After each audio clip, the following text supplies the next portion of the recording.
মানুহজনক আমি হেৰুৱাব বুলি ক'ব নোখোজো কি কাৰণে নেতাজী আমাৰ কাৰণে সদায় নেতাজী হৈ থাকিলে আমাৰ কি কাৰণে সদায় তেওঁ নেতা হৈ থাকিলে এইটো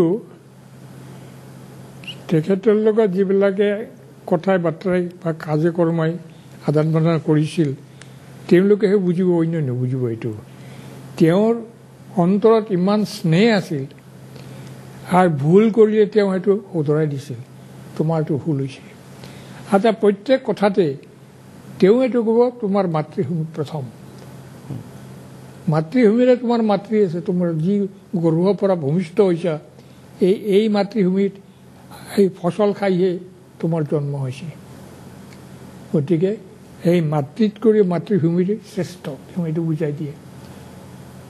আৰু মানুহে তেওঁ ভুলিব নোৱাৰে এই কাৰণে তেওঁ ইমান মৰমীয়াল কঠিনটো কঠিনেই কিন্তু ইমান মৰমীয়াল কোনো কল্পনা কৰিব নোৱাৰে শত্ৰু হ'লেও যদি জখমী হৈ আছে তাক তুলি নি চিকিৎসা কৰাইছিল কিন্তু আমি জাপানীকো দেখিলোঁ ইংৰাজে যেতিয়া লৈ জাপানৰ পৰা আহি এতে যুদ্ধ কৰাতে বহুত মানুহ মৰিলে মৰাতেও তেওঁলোকে কৈছিল এইটো কথাই বোলে নেতাজীৰ দয়াটো একেবাৰে সাংঘাতিক যিটো স্নেহ মা বাপেকৰ স্নেহতকৈ তেওঁটো খুব বেছি আছে আৰু আপুনি নেতাজী স্নেহৰ পাত্ৰ আছিলে মই নেতাজী পৰম সৌভাগ্যৱান মই নেতাজী মই পাহৰিব নোৱাৰা কাৰণে এইটো হ'ল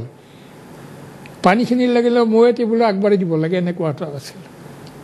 প্ৰত্যেক কথাটোতে মোক তেওঁ সুধিছিল সেই ঘূৰা কথা নিচিনা ঘৰুৱা কথা অইন কথা নহয় আৰু মাজে মাজে সুধিছিল ৰাজনীতিৰ কথা সুধিছিল তোমাৰ ঘৰত কোন আছিল কি আছে তেতিয়া মই ক'লোঁ মোৰ ঘৰত কি আছে আমি যদিও জমিদাৰ আছিলোঁ আসামৰ জমিদাৰ নাই কিন্তু জমি দিছিল ৰাজাই এই হিচাপে আমাৰ পিতা অলপ লিডাৰ টাইপৰ মানুহ আছিল মোৰ ভাইও MLA হৈছিল এইবিলাক দেখিছোঁ সেইবিলাক কৈছিলোঁ নেতাজী তেতিয়া নেতাজীয়ে খুব কয় তুমিতো MLAৰ ভাই ঠিক আছে খুব কথা কৈছিল তেতিয়া আৰু মই এটা কথা কৈছিলোঁ এইটো যে আমি যদিও এটা কথা কৈ অসমীয়া কথা কৈ গৈছোঁ একচুৱেলি আমি আসামৰ নহয় আমি মাইগ্ৰেটেড ফ্ৰম টিবেটৰ পৰা অহা মানুহ আমি ইয়াতে আহি থাকি তাৰপিছত আছে পুৰীত বহুদিন আছিল আমাৰ পৰিপুৰুষটো তাৰ পৰা ইয়াত আহিলে আহি এতিয়া নৰনাৰায়ণ ৰাজাই আমাৰ বহু মাটি বাৰী দিলে এই লোৱাৰ আছামত কামৰূপ জিলাত বহু মাটি বাৰী আমাক দি গৈছে এই হিচাপে আমি জমিদাৰৰ নিচিনা এই কথাত নেতাজীয়ে ক'ব লাগে কিয় তুমি জমিদাৰ কিয় নহ'লা বোলে মই অইন মানুহৰ উপাৰ্জনেদি মই মানুহ হ'ব নাচাওঁ মই চাওঁ মোৰ কামটো যে অইন মানুহে লয় মই যি কৰোঁ সিও সেই কৰক তেতিয়া নেতাজী মোক ঘৰত চাপৰি দিছে তুমি ঠিক কথা কৈছা যিটো সৎ তাৰ কাৰণে প্ৰাণ দিবা মিছা কেতিয়াও নকবা সাহসী হবা সত্যবাদী হবা তেনেহ'লে পৃথিৱীত তুমি মানুহ এটা হবা এই নেতাজীৰ বাণী এই হিচাপে মই আজিও ইংৰাজে বহুত দিছে মানুহক পাইছে মই ইংৰাজৰ আজি কংগ্ৰেছ গভৰ্ণমেণ্টৰ মই কোনো হেল্প লোৱা নাই হেল্প লোৱা নাই নিজে কাম কৰি খাইছোঁ আৰু যিহৰ কামত লাগিম মই সেই কামটো চেছ কৰিহে এৰিম মই এনেই এৰি নিদিওঁ সেইটো নেতাজীৰ কথা মই মোৰ হৃদয়ংগম কৰিছোঁ আৰু তেওঁ মানি আছোঁ আজিও হৈছে আৰু এতিয়ালৈকেতো মই মিছা কথা কোৱা নাই কোনো মিছা কথা কৈ বহুত ল'ব পাৰিলোঁহেঁতেন জীৱনৰ একেবাৰে শেষ বয়সত প্ৰায় 96 বছৰ বয়সতো আপুনি এজন নায়কৰ আচলতে সান্নিধ্য লাভ কৰি আছে নেতাজী যি আপোনাৰ এই কাৰণে মই নেতাজীক পাহৰিব নোৱাৰোঁ আৰু নেতাজী এই যে মানুহক উপদেশ দিছিল যে তোমালোকে খুব দৃঢ় হ'বা সাহসী হ'বা মিথ্যাবাদী নহ'বা এই কাৰণে মই নেতাজী দেখিছোঁ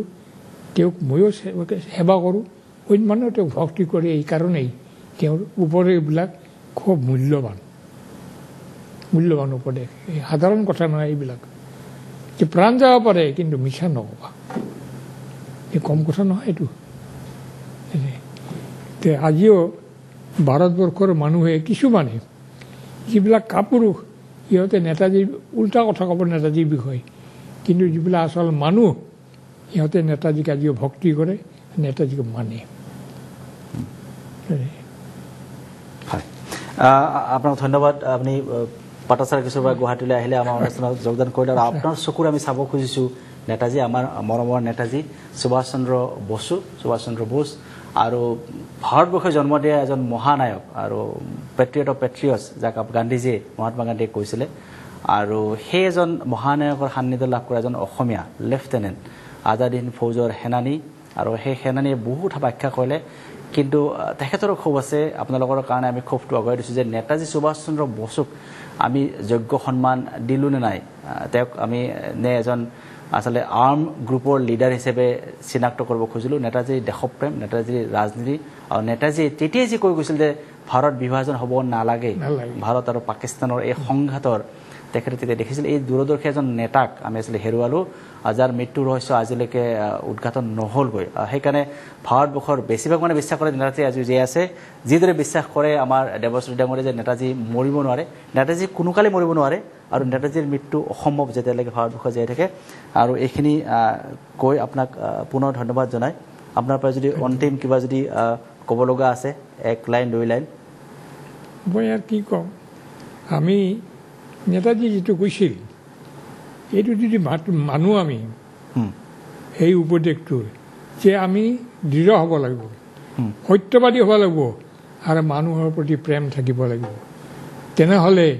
এই পৃথিৱীত মই মানুহ হিচাপে থাকিবৰ কাৰণে মোৰ অধিকাৰ আছে। নেতাজীৰ বাণী এইটো। মই যদি মানুহক মানুহ বুলি জ্ঞান নকৰোঁ, মই যদি পৰিশ্ৰম নকৰোঁ, ফাঁকি দি মানুহৰ ওপৰত ফাঁকি দি খাওঁ,